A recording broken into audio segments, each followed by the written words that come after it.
Hello, welcome back to the channel, everybody that's tuned in. It's Brendan and I bringing to you guys here from the American Ultra Stock channel a top 10 youngsters likely to break through in the MLS. The MLS season's almost here. We always see new faces coming around and maybe perhaps trying to make a name for themselves. Braden, who's the 10th guy right here on your top 10 that perhaps will take the league by storm? Yeah, so I'm going to start it out at number 10 with a guy who's behind me playing for Union 2 last season, CJ Olney. I'm really high on this guy. He's just 17 years old, a center midfielder. He was very impressive in MLS Next Pro last season, and he was training with the first team in preseason and looked really good. Started some games, came off the bench, got a lot of meaningful minutes, and didn't look out of place at all. He looked like he belonged with the first team, looked like a seasoned vet. Hopefully him and Jack McGlynn, Quinn Sullivan as well can form a little dynamic midfield trio of all young guys. And I'm not sure how many minutes he's going to get this season, which is why I have him at number 10, just because I'm a Union fan. Our midfield is pretty stacked. We have a lot of players in that position, and Jim Curtin has shown some willingness to play youngsters, but others don't exactly get the favor, like Brendan Craig, for example. But there's players like Jack McGlynn who have played a lot. So you really never know how it's going to go, but I think Olney at least deserves to be on this list just due to the potential he has. I think if he does get the minutes, he'll shine. If he doesn't, maybe it'll be next season, but I think he's one to watch for the future. Yeah, definitely a lot of time for him going forward, which is a little bit of a contrast to this player that I'm picking. Well, obviously 20-year-olds, we treat them like they're 30 these days, but there's still time. There's still time. But for MLS, a forward league, it's ideally the forwards should, from an early age, start making a name for themselves. I'm picking Ikoba. Going to be playing again for the Timbers. They had a very mediocre season, in my opinion, for what I thought they could do. And they have some good players. They had a really good MLS Next Pro team, I thought. Didn't do too well there either, but I thought they had some really quality players. And I think that him as a forward, he's going to get a little bit more playing time this year, perhaps. The Timbers aren't really in the headlines for any big names, any DPs. I think it's a chance similar to Yappy, who may or may not be in our list going forward. But I think it's time for this forward to make a name for himself and really do something. So I'm picking Ikoba. Now, who's the one that gets the 9th spot for you, Braden? Yeah, my 9th pick is going to be another really young guy, another forward, a forward like Tega Ikoba. And it's going to be 15-year-old prodigy from the New York Red Bulls, Julian Hall. This kid is one of the most hyped up prospects in the whole of the U.S. Him, Berchimas, and Calvin Sullivan, I think, are the top three, just regardless of age group. And he did make his MLS debut, playing 9 minutes last season.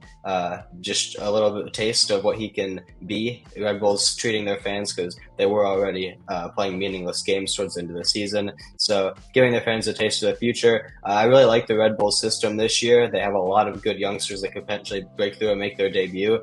There could be another one on my list later down the line, who knows. But for now, I'm going to put Julian Hall in 9th. He is only 15, like I said, so that's why I have him so low. It's very unorthodox to see a 15-year-old playing a lot of minutes, especially in a league like MLS. But if anyone can do it, it's Julian Hall. He's had so many links to top clubs already. He can go to Europe when he turns 16 due to a Polish passport. I do anticipate him to do so. But for now, he does have one season to prove himself in MLS, and I expect him to get an extended run with the Red Bulls, especially towards the second half of the season. Yeah, I think it'd be ideal, honestly, even from an early age, get some minutes with the pros here, because likely if he goes to Europe, he's going to be playing academy. So I really am going to be on the lookout for him, just for the hype as well that we have for him. Now, in 9th place, I picked a player that I already mentioned, but I'm picking Darren Yappy because this time around, he's going to get a lot of service. There is no excuse, really, if he gets minutes.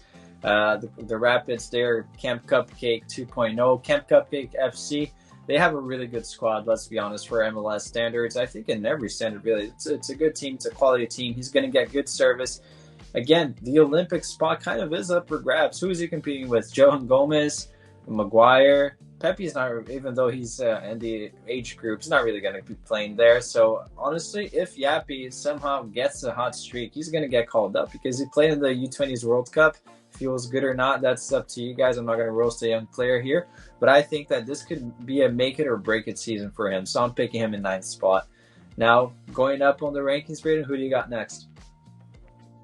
Yeah, number eight. I had to get at least one defender in the list, just by MLS's notorious defensive flaws. It's going to be the English dual national, the left back Christian McFarland from the other side of New York, NYCFC. He hasn't made his MLS debut yet, similar to Christopher CJ Olney, but he is in line to do so this season. As of right now, he is apparently the primary backup at left back for NYCFC. They don't appear to be signing anyone else, so he will be the first choice backup for that position. So I expect him to get a lot of minutes off the bench or maybe in rotational games, maybe in the Open Cup. But there's a lot of talk around there. Who knows if they'll even be competing in the Open Cup? But if they do, I expect him to get extended minutes in that competition, maybe some midweek games or so as well. But he will definitely make his MLS debut this season. I'd have him down at 8 because, again, he still hasn't played in MLS yet, and he's still a young player, only 17 years old. So who knows how many minutes he's really going to get as a backup defender. That is the position where the backups play the least. So you never know. But I do anticipate him to at least get some backup minutes off the bench and show a little bit of potential that he's been showing with the England U17s.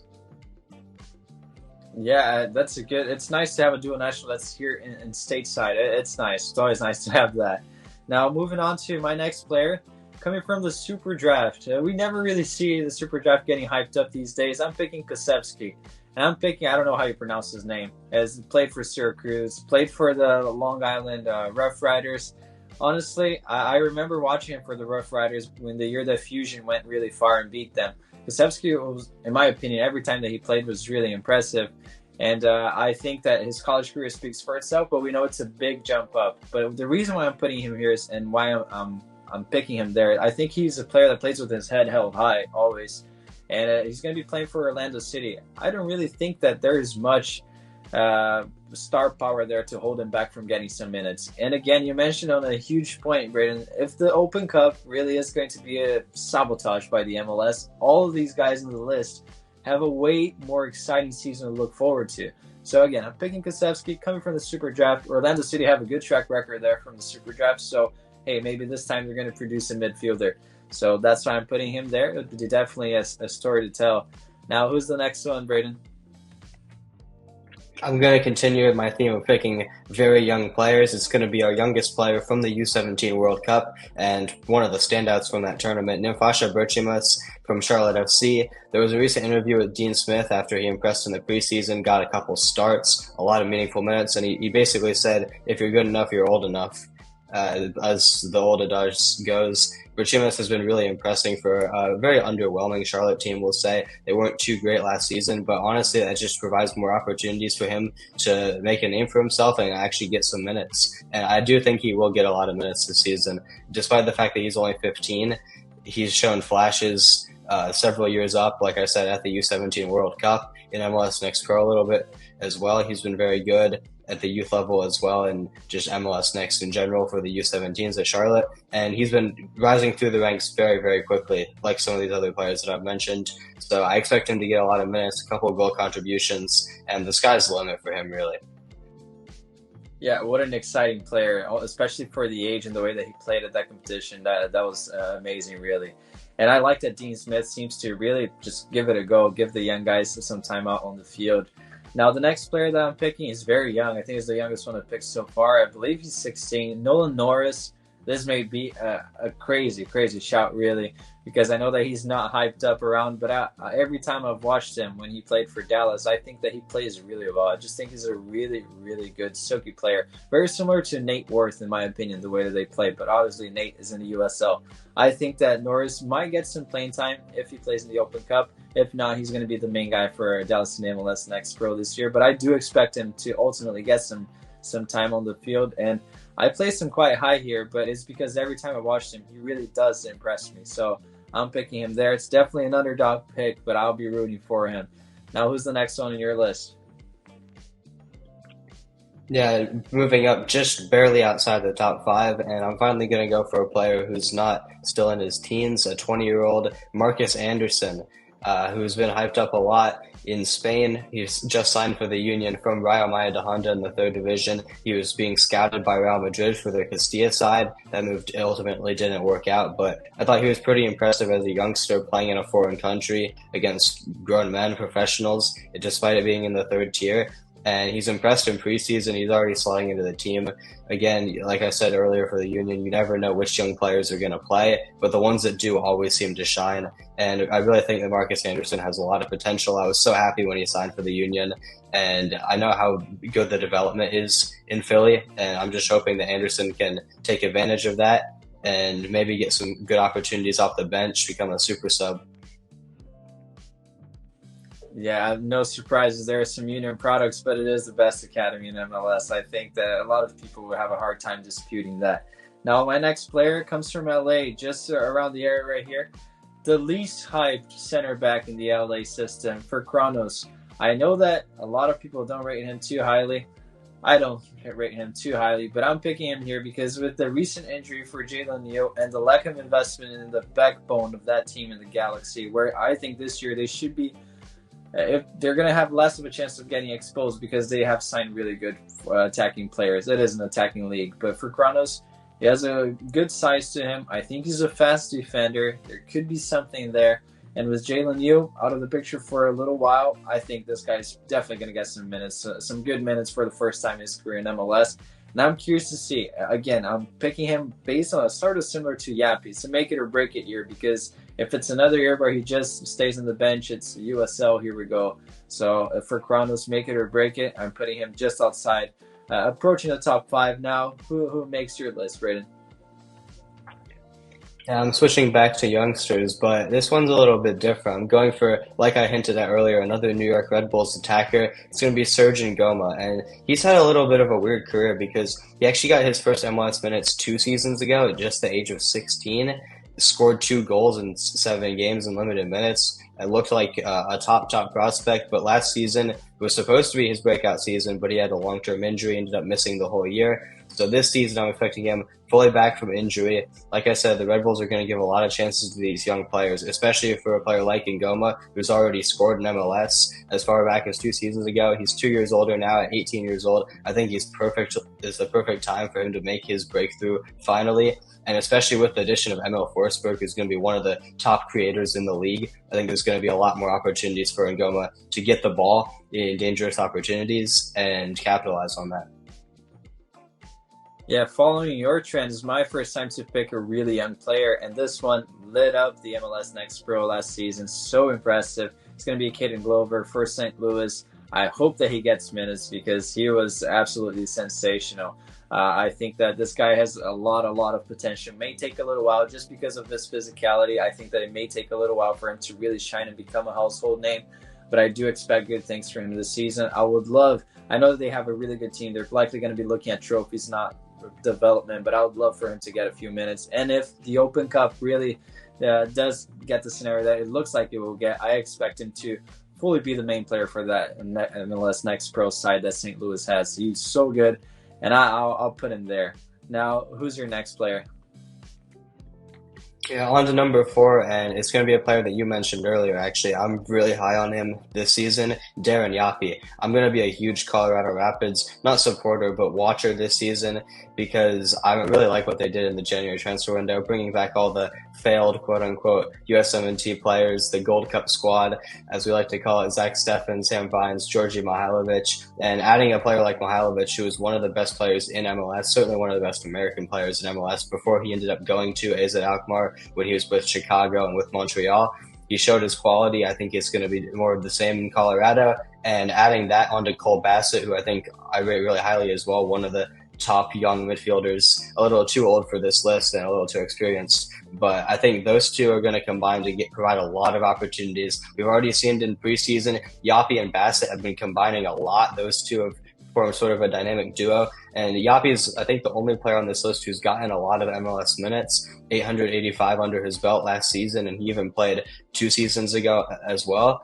He hasn't scored his first MLS goal yet, but he's been very prolific at the MLS Next Pro level. And like you said, he was the only out-and-out striker at the U20 World Cup last summer. He didn't really have the best performances there, ended up not playing too much. But he's still a young player, still only 19 as a striker. I think he's going to get a lot of opportunities this season. There's going to be a lot of chances for him, and hopefully he can just convert some of them. Yeah, and he has some physical attributes too, and people are quick to judge these. Like I said about Ukoba and Yapi, these guys are still so young. Look at Brendan Vasquez's age, and he just broke through the idea of perhaps being out there for a call-up. So there's a lot of time, and you're right. But if preseason's anything to indicate, he's going to have a good year.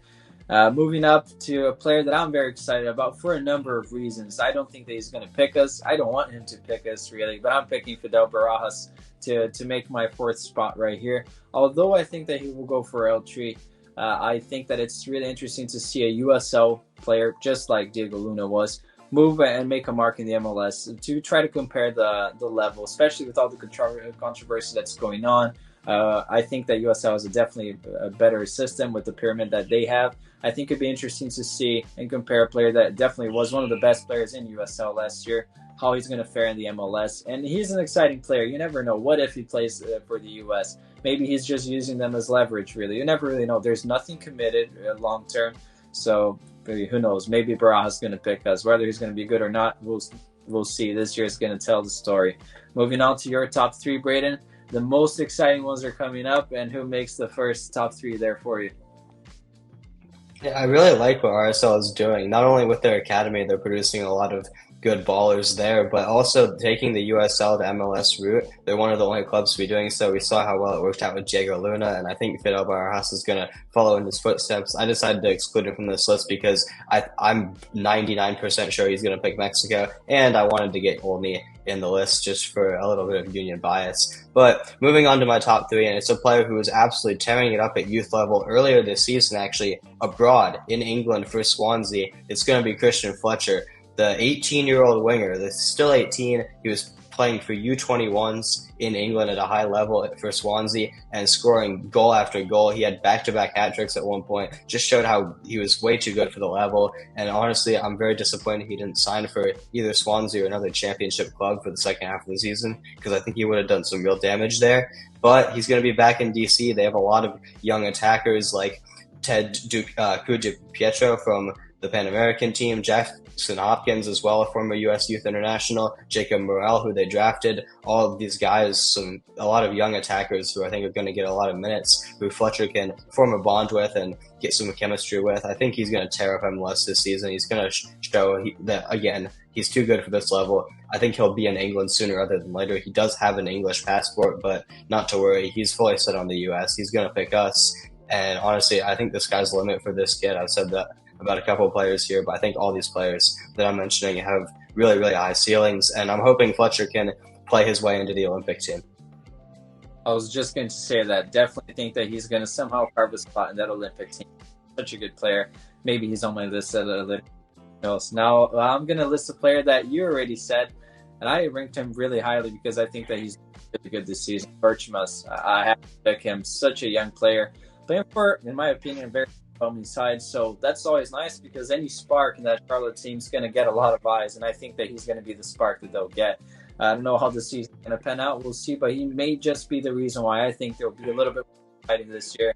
They had some surprisingly good results last year, but I fully expect him that by the end of the season, he's going to be a starter. Next year, he doesn't start as just a trying to carve a spot and get himself in the starting lineup. For what he's going to do this year and what I think he can do next year, he'll be one of the main players. So that's why I pick him in third place, quite high on my list. But they're the one that just got beat for the top spot, but still worthy of second place, Braden. Who is it? So my number two is going to be my second and final 20-year-old on this list. Still young players, but not as young as some of the other ones. It's going to be Dante Sealy. Him and Richie Ledesma were together at young PSV. It didn't work out for either of them, really. Ledesma's in a weird situation back at PSV, but Sealy did come back to MLS, signing permanently for FC Dallas. And he's got a couple minutes off the bench last season towards the end of the year, but really nothing meaningful. But I think this season he is poised to make his breakout. We've seen the talent at PSV's academy, how good he was at some of their youth levels. And before that as well with FC Dallas, before he did make the jump to the Netherlands. The fact that he's back at his old club, I think it is nice. And in preseason, he's been really good, scoring a lot of goals for them. I think he's one of their highest goal scorers in preseason. And once Jesus Ferreira is back from his injury that he picked up in preseason against Inter Miami, I think he's going to be the perfect provider for Sealy, because we know Ferreira likes to slot into that cam role and play some really, really good through balls. I will say that's the one thing about his game that I think is pretty solid, especially at an MLS level. He's going to be able to set up Dante Sealy very nicely. Bernard Kamungo as well, another young U.S. international. But I think Sealy's going to have a breakout season. And honestly, he's still 20 years old. He could definitely make the move back to Europe after a season or two in MLS. Definitely, definitely. I'm picking here a player that you already said, but I'm really high on him. Christian Fletcher. I think that this guy is amazing. And again, it was a little bit of an administrative error on why Swansea couldn't play him. The manager said that he was really impressive. He was practicing with the first team squad. He was their best player in the U21 level, at a really good level over there, unarguably. But again, they didn't really have spots to put a foreign player. Then they found out that he did have a passport to play there. I mean, these championship sides we've seen, sometimes they do lack a little bit of administrative experience, really. I'll say that, to say the least. But I think that it's good that he's back. I don't see it really with I think it's a great move. He's going to get to develop the he is him mentality, which we need desperately. And I think that he's going to be one of the main players for DC. It'll be interesting to see, and sad to see that at the beginning of the season, all DC supporter groups have boycotted the club because of preseason in Saudi Arabia. So he's not going to really be playing in front of too many people. But that's just for a small period of his career. For what he's going to do and what his ceiling is, he's going to get used to playing in front of thousands of people on a regular basis. Really promising player, really high on him. And I do predict he's going to make the Olympic roster. But now, the most exciting player, surprises, Braden. Who is it?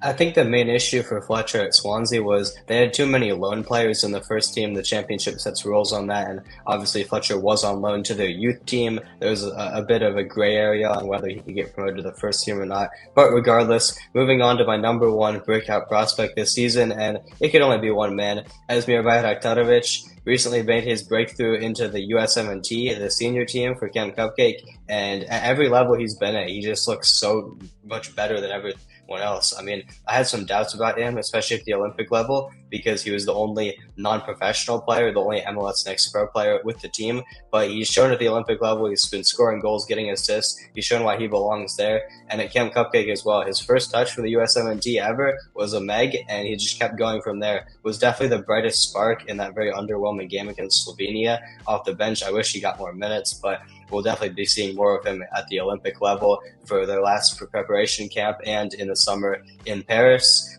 And I think it's going to be a huge season for him. He already has about 500 minutes in MLS, maybe 600 across his career. He hasn't scored his first goal in MLS yet. He has scored in Leagues Cup, though, the money grab competition between MLS and Liga MX. Maybe he'll be on for more of a run this season in that competition, but I think he's definitely going to get a lot of goals, a lot of assists this season for Revs. The manager, Caleb Porter, their new manager, rates him really highly. I think he's looking to start the season as a starter at right wing, especially because one of their other players, Dylan Borrero, is out with an injury. So I think he's going to make the most of his opportunity, keep his starting spot for the rest of the season, and help a pretty solid Revs team into a really good position this season.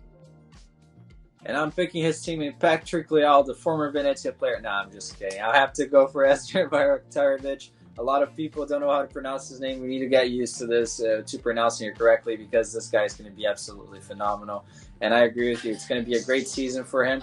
Really, really looking forward to how he's going to play. And I think that cap that he had, although it was just a few minutes, it's a pivotal moment in his career. He's going to remember forever, and it sets the tone, perhaps, of what his career is going to be like. Have to pick him at the top. I think that's the most logical option here. And again, I think this guy might just be the star of the Olympic team. Well, who knows? We'll see what happens. But thank you guys for watching this far. This was really fun to make. I know that some of you guys are really high on the prospects list and on youngsters. We have another list coming up, which is the top 10 most underrated prospects, the players that perhaps go, as the word says, under the radar and a lot of people don't know or not familiar with. We love bringing these names out here. And hey, we've had a good track record over the past few months here and there. Christopher Loon, Griffin Yao, which we were one of the first ones to shout, and they're doing well. Maybe in the next list that we make, if you guys want to watch that video, please subscribe. If you're already subscribed, share with your friends, comment down below, and comment, who are you getting more excited? Who's the most exciting player for you guys in this MLS season? Is it any of the players that we have on our list or not? But anyways, we'll see you next time. Have a good one.